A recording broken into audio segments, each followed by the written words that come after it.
Growing up next door to a cemetery came with its fair share of stories about ghosts, spirits, and the unexplained, not to mention the strange experiences we all had at one point or other in our lives. You would think that we, the kids, would have developed a sense of immunity to these kinds of things, but that was not the case. It still frightened us, and depending on the severity of the story, gave us nightmares from time to time. Our house was next door to my grandmother's and was the closest house in that neighborhood to the cemetery.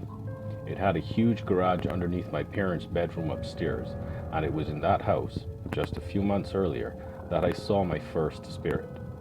It frightened me so bad that when I ran into the kitchen to tell my parents, I could not speak, and just stood there like a dummy for at least a minute, gesturing to them as I tried to speak.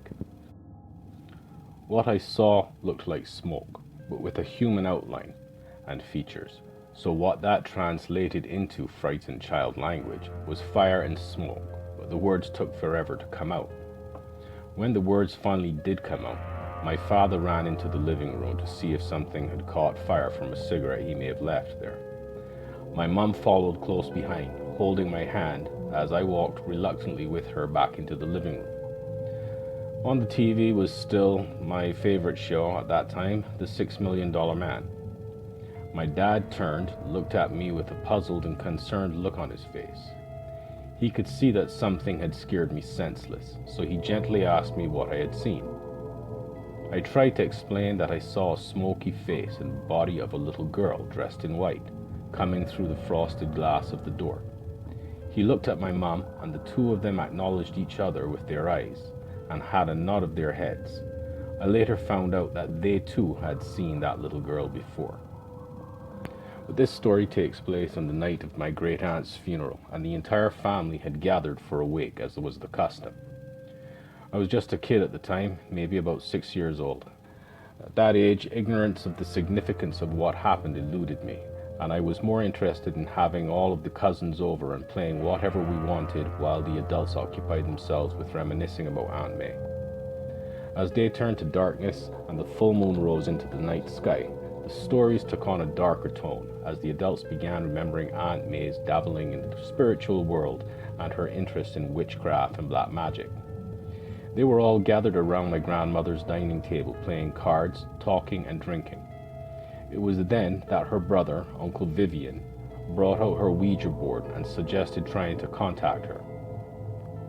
As the adults made their way into the backyard of my grandmother's house and to our garage, we, my brother, cousins, and I, followed with great interest and fear of what might happen.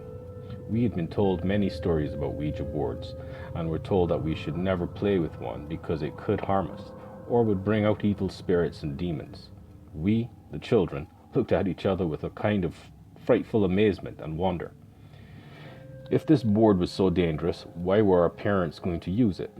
What was going to happen? Were ghosts going to come out and take us away or take our parents away?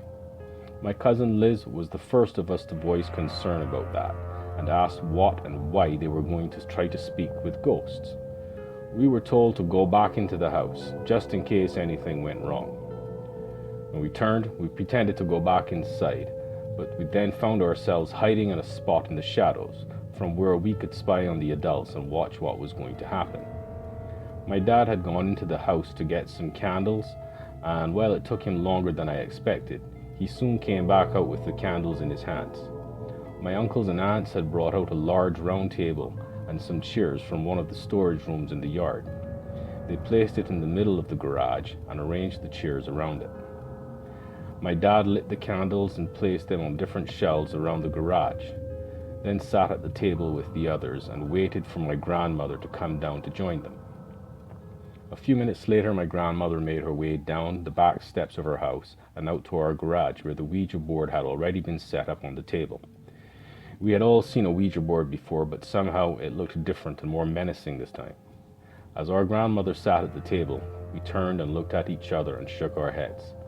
Our parents and grandmother talked among themselves to decide who would be using the board and laid down some guidelines about how to use it, what to ask, and what not to ask the board. We were told that you should never ask the board questions about anyone's life, death, or health.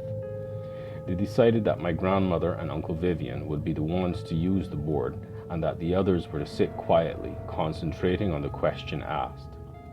As they began, a deathly silence fell over the scene, and everyone held their breaths in anticipation of what would happen next.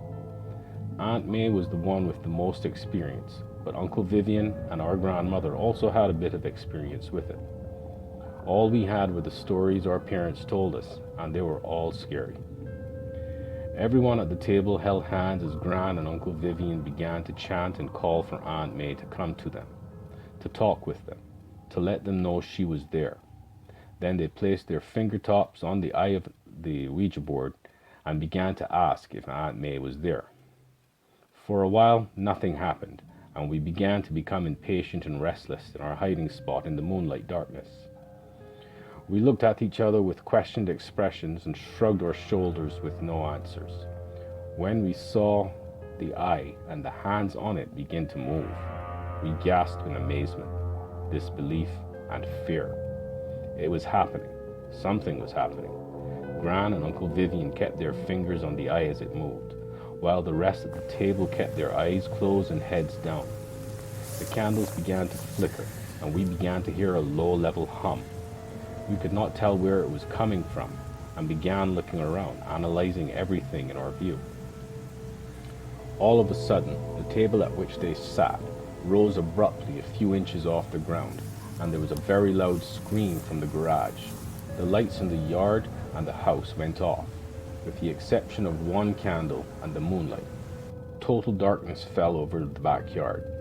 In an instant, everyone ran from the garage, screaming in fear. My aunts and uncles ran by our hiding spot as we remained frozen, holding on to each other's arms in a paralyzing fear. What the hell just happened? Why did all of the adults just run away like that? It was a genuine fear that gripped them. Something happened, but we did not know what. Was it a demon, a ghost, some form of evil spirit? While Liz, Sarah, my brother, and the other younger cousins among us ran screaming and crying to their parents, Paul, Charles, and I stayed to see what was going to happen next. From the garage emerged a tall figure that looked like a giant covered in a white sheet from the head to toe. That was exactly what us kids thought ghosts looked like. I turned to Paul and Charles to see if we were going to run, but they had already made the decision and were halfway at my grandmother's front porch, where there was light. I couldn't believe they just left me alone like that. I stayed put, holding my breath as the giant ghost went by me. I decided to follow at a distance as the ghost made its way to the porch and towards the living room where everyone had gathered. The screaming began again. This time it was mostly the kids and women screaming that I heard. As I left my hiding spot, I heard my grandmother's voice coming from the darkness of the garage behind me. She and Uncle Vivian seemed to be upset, but were somehow also laughing. I thought they were laughing at me because they thought I was too scared to run, but that was not the case. Did they get possessed by spirits or something? I quickly but silently made my way to the porch, and as I got closer, I could hear the distinct laughter of Uncle Richard, one of my dad's older brothers. I entered the living room to see my cousins in the arms of their parents, with their faces buried against their chests and away from the giant figure. Uncle Richard was standing in a corner, pointing at the figure and laughing. For a moment I thought he had gone crazy from the fear, until the giant figure threw off the sheet, revealing it to be my father. My father and Uncle Richard had planned it all along.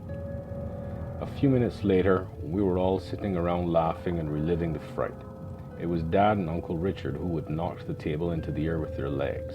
They blew out the candles while everyone's eyes were closed, and it was the subwoofers of my dad's stereo in our house which caused the vibration and hum we heard.